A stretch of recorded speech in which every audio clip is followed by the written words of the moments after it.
Текстилните компании во Штип и регионот гаснат како свеки. Малиот обем на нарачки, ниските производни цени и се повисоките трошоци, работењето на фирмите го прават апсолутно неисплатливо.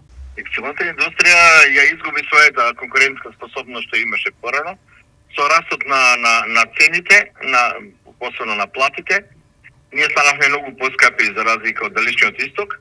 И второто прашање кое е сега моментално присутно е економската криза во Германија, предизвикана од енергетската криза и војната во Украина, каде што има голем пат на побарувачката за наши стоки и тие две причини се главни за затварање на компаниите. Секторот текстилство одамна е во неизвестност. Дали оваа година за него ќе биде и кобна? Па не може тоа да биде преку ноќ завршна, но падот што го имавме ние некаде 2 до 3% годишно од 2010-2011 нааму, сега ќе биде 2 пати поголем, значи најмалку 6% ќе изгубиме за една година бројот на работници.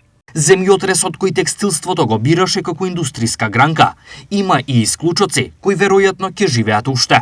Исклучоци оние што имаат собствен производ, а тоа се почесто овие производство на текстил, значи на чаршави, јоргани и такви работи.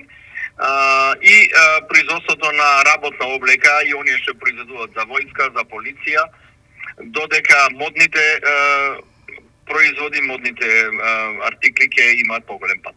Некогаш мокниот индустријски сектор кој работно анимираше речиси 50.000 луѓе, сега е сведен на едва и 20.000, но и за нив судбината е неизвестна. За само 2 до 3 години во Штип и регионот се угасија повеќе од 20 текстилни компании.